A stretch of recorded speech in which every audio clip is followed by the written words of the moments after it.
Samsung didn't mess up the Galaxy S26 Ultra camera leaks by accident. The specs look almost too familiar, almost boring at first glance. And that's the trap. Because buried inside those quiet choices are camera decisions that could reshape how Samsung controls photography, upgrades, and even competition for the next several years. This isn't a flashy camera year, it's a strategic one. If you like uncovering the stuff brands don't put on slides or brag about on launch day, hit like, subscribe, and share this with someone who actually cares about how phone cameras evolve behind the scenes, not just how many megapixels they slap on a poster. Now here's where things get interesting. On the surface, the Galaxy S26 Ultra camera looks predictable. The 200 megapixel main sensor is back. Same headline number, same marketing-friendly stat, and most people instantly assume Samsung got lazy. But keeping this sensor is the opposite of laziness. Samsung has spent multiple generations tuning its entire imaging pipeline around this exact sensor size, pixel structure, and crop behavior. Replacing it now would actually reset years of optimization.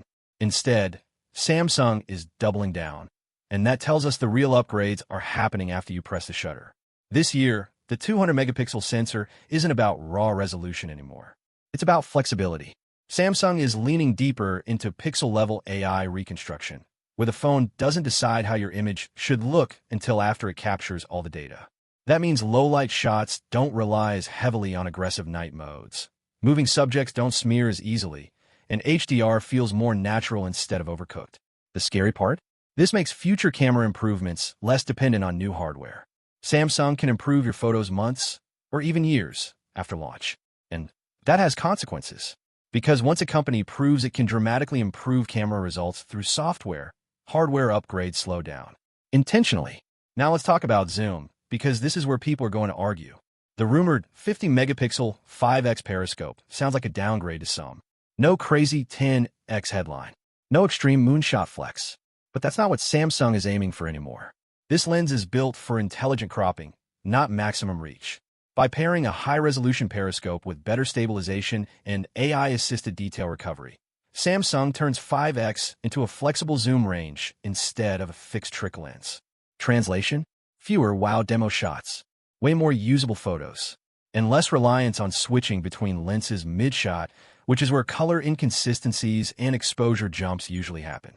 Samsung seems to be prioritizing consistency over spectacle, and that's a quiet philosophical shift most leaks completely miss.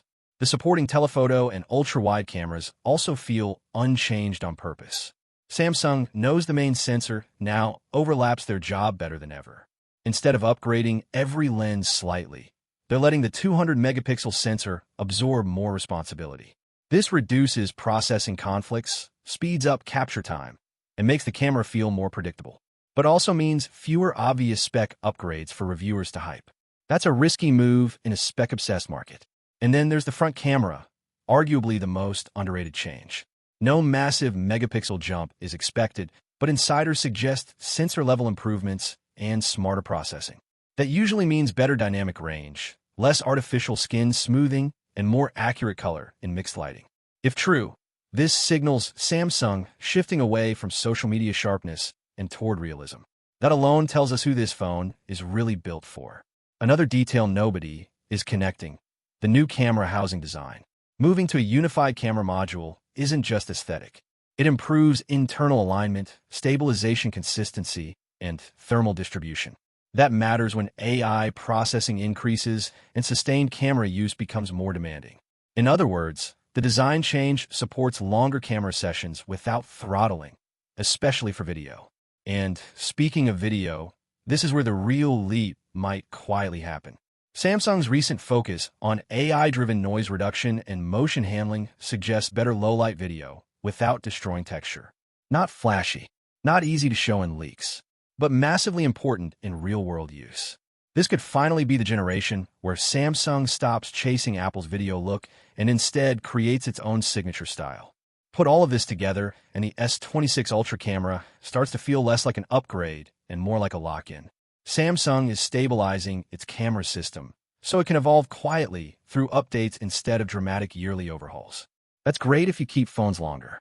Less exciting if you expect fireworks every year. And here's the uncomfortable question no one wants to ask. Is Samsung preparing the S26 Ultra camera as a long-term foundation before something disruptive arrives later? Or is this the moment where camera innovation slows down on purpose, hidden behind AI promises and software updates?